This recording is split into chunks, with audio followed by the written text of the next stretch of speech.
The sun was bleeding red over the horizon, painting the small frontier town of Redridge in shades of sorrow and fire. Dust swirled along Main Street, catching in the last golden rays, as if the land itself were holding its breath.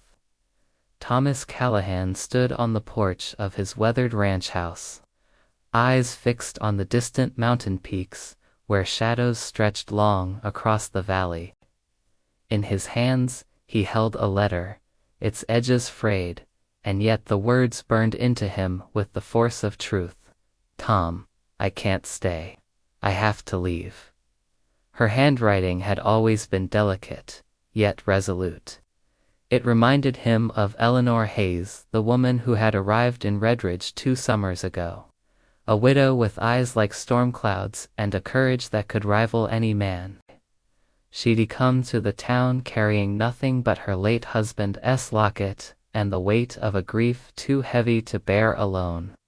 And in those first days, she had taught him that even in a land so harsh, kindness could survive, that hearts could still find each other amidst loneliness and dust. He remembered the first time he saw her, standing outside the saloon as the wind lifted her hair in soft defiance. She had stared at the horizon as if reading the future, and in that moment, Thomas knew his life would never be the same. But now, she was leaving. Thomas ran a hand through his sun-bleached hair and let the breeze carry the scent of pine from the mountains. "Eleanor, don't," he whispered into the evening air, but only the whistle of the wind answered him. He had never been a man of many words, but the truth of his heart pressed on him, heavy as the weight of his rifle at his side. The town was quiet, unusually so. Even the saloon, usually alive with the low murmur of card games, and the occasional burst of piano music, was shuttered, as if the world had paused to witness this departure. Children who had played in the streets now peeked from behind doors, sensing the grief in the air, feeling it as keenly as he did. Eleanor approached, her coat drawn tight around her shoulders, the last rays of sunlight catching her hair like embers. She looked at him, and in her gaze, he saw both sorrow and resolve. "Tom, I can't risk staying here," she said softly, voice trembling. "There are things I must do.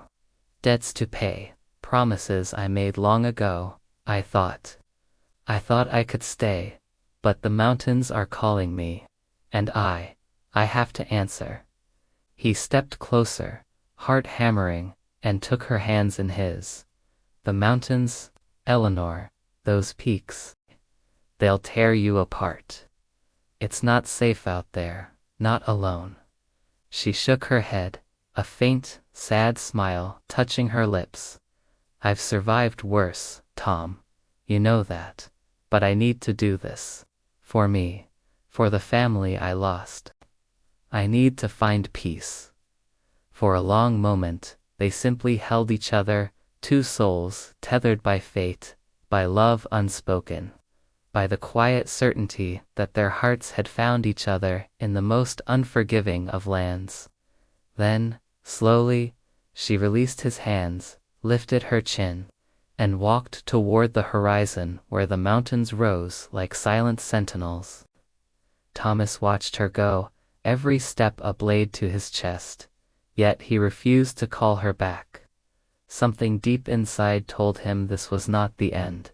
The mountains, the wild untamed peaks, they were part of her story now, and deep down he knew she would return.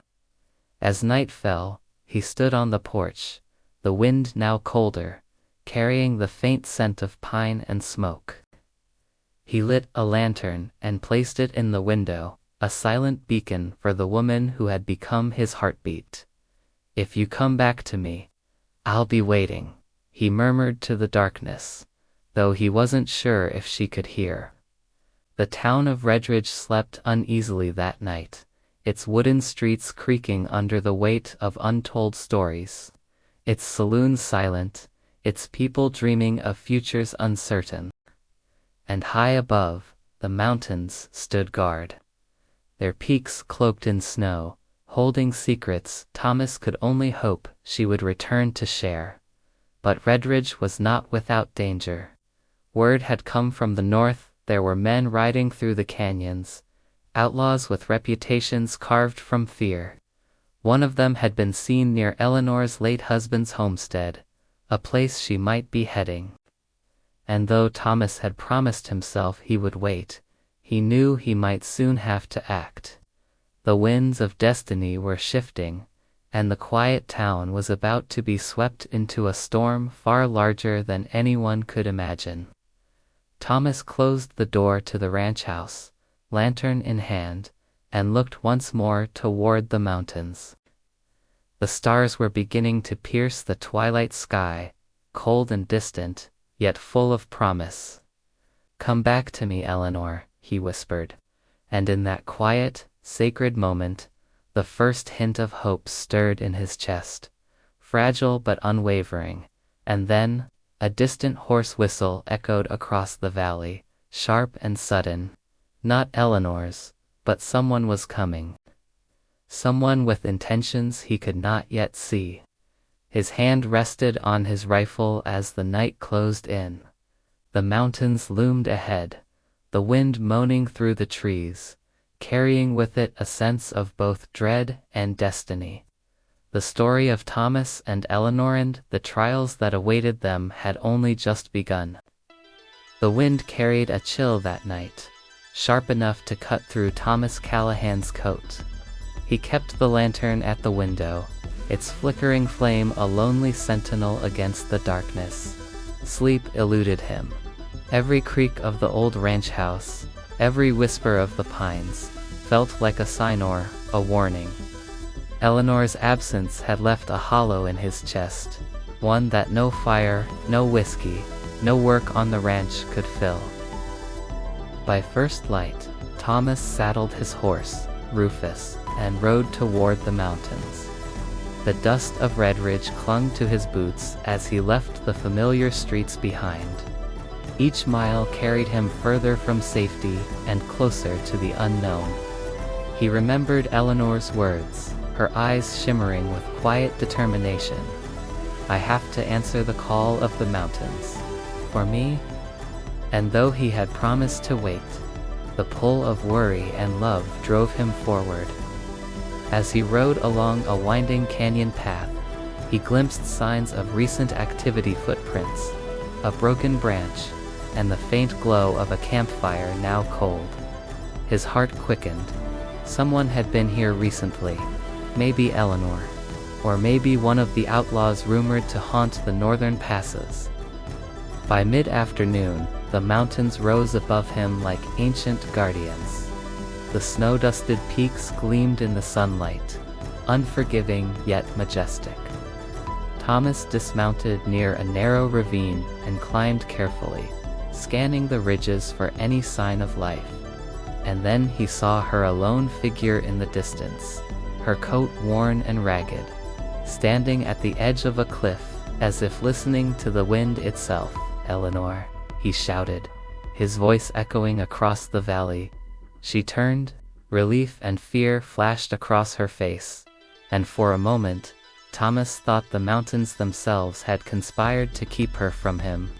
But before he could close the distance, a gunshot cracked through the air, startling Rufus and sending birds scattering from the trees. Thomas dove behind a boulder, heart pounding. Somewhere below, the outlaws were moving men he had heard about in fearful whispers back in Redridge. And Eleanor, she was in their path. "Tom," she called, her voice steady but urgent. "Keep low." He peered over the rock, spotting 3 men in tattered coats, rifles in hand, advancing through the snow. One of them, taller than the others, had a scar cutting across his cheek. Thomas recognized him instantly, the man who had terrorized Eleanor's late husband years ago. A chill ran down his spine. He had come for her, for revenge, or perhaps to settle old scores that were never meant to touch her again. Adrenaline surged. Thomas steadied his rifle, focusing. Not here, not today. The first outlaw's boot crunched against the snow. Thomas fired, the sound deafening against the canyon walls. The man fell, his comrades diving for cover. Eleanor sprinted toward him, her movements swift and practiced. She reached his side, breathless but unharmed. "Are you crazy?"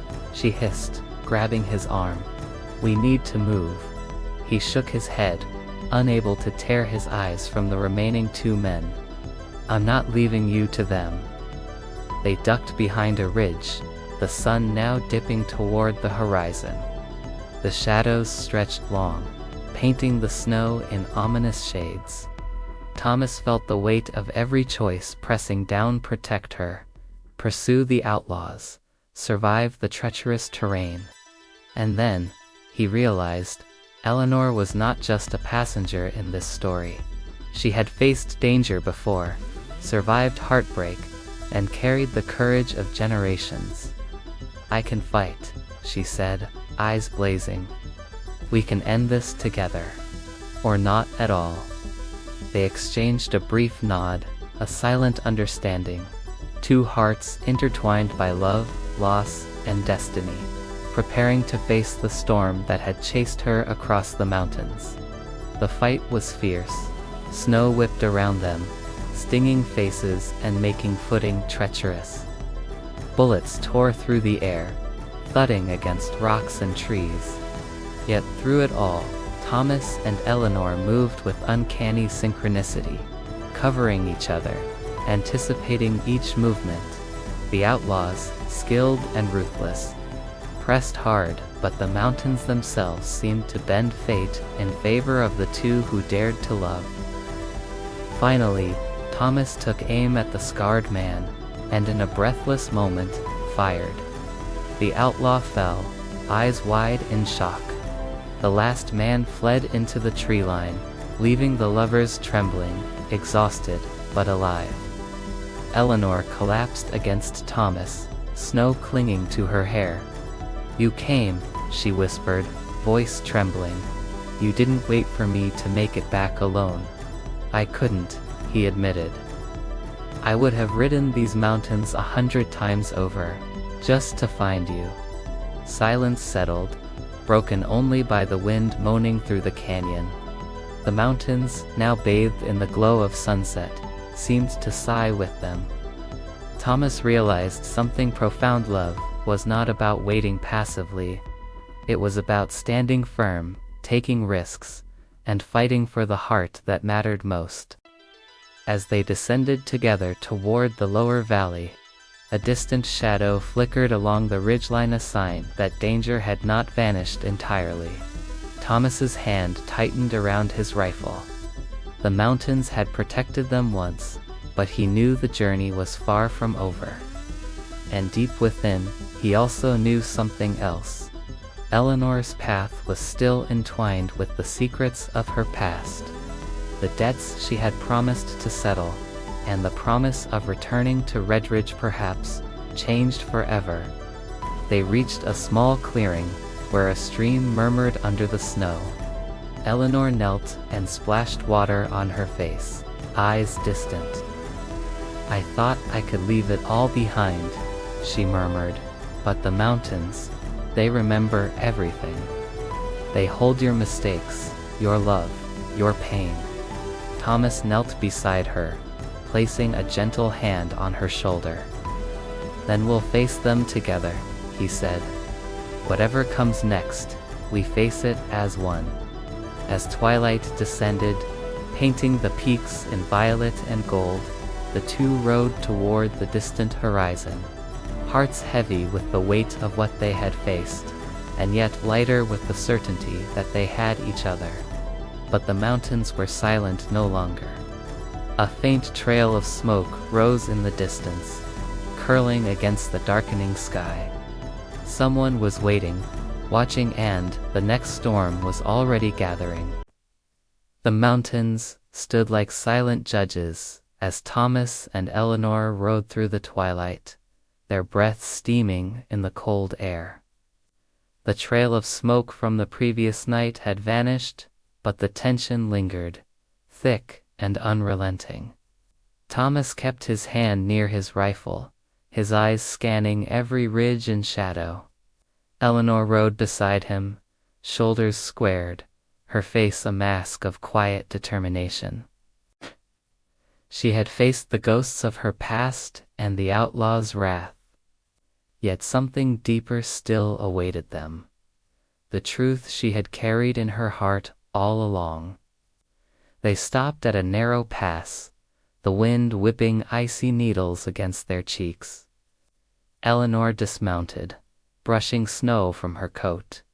"Tom, there's something I haven't told you," she said, her voice low, almost swallowed by the roar of the wind. Thomas turned to her, his heart tightening. "Anything?" he said.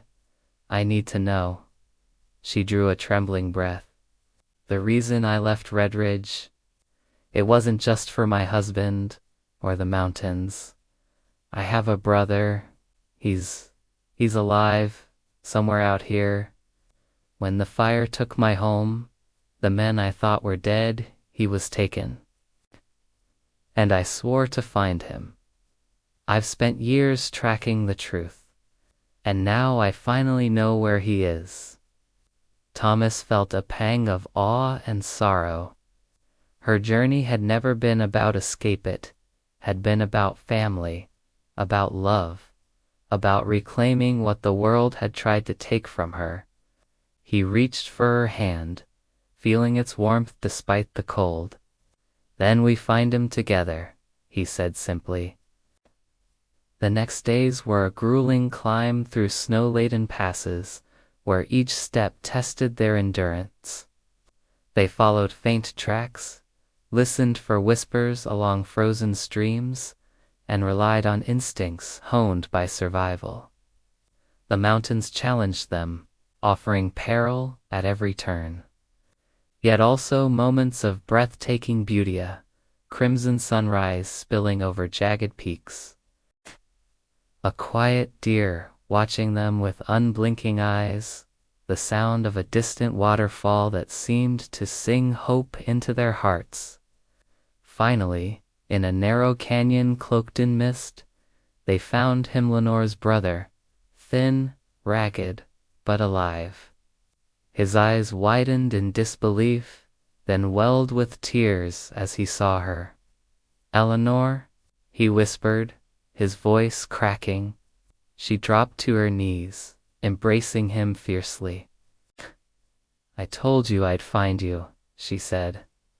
Thomas watched, his heart swelling, knowing that this reunion was the culmination of every hardship, every lonely night, every mile ridden across the wilderness. The mountains had kept their secrets, yes, but they had also delivered a measure of justice and grace. No sooner had they rejoiced than a familiar shadow emerged, scarred and furious, the outlaw who had haunted Eleanor's past. He raised his rifle, anger etched across every line of his face. Thomas stepped in front of Eleanor, rifle steady, his eyes cold and unwavering. "This ends here," he said. The outlaw lunged, and in a flurry of motion, the final confrontation unfolded. Two lives balanced precariously between vengeance and survival. A single shot rang out, echoing through the canyon. Between vengeance and survival. A single shot rang out, echoing through the canyon. The outlaw fell, his threat extinguished at last. Silence returned, deeper. You saved me again," she whispered. "No," Thomas said, his voice husky. "We saved each other, and we saved him." He nodded toward her brother, who was still catching his breath. "That's what matters." The three of them stood together, looking out over the mountains, now bathed in golden late afternoon light. The snow shimmered, reflecting hope and renewal. Thomas took Eleanor's hand, holding it gently, as if the world itself had shrunk to just that moment. "I thought I lost you," he admitted softly. "You didn't," she said, her eyes glistening.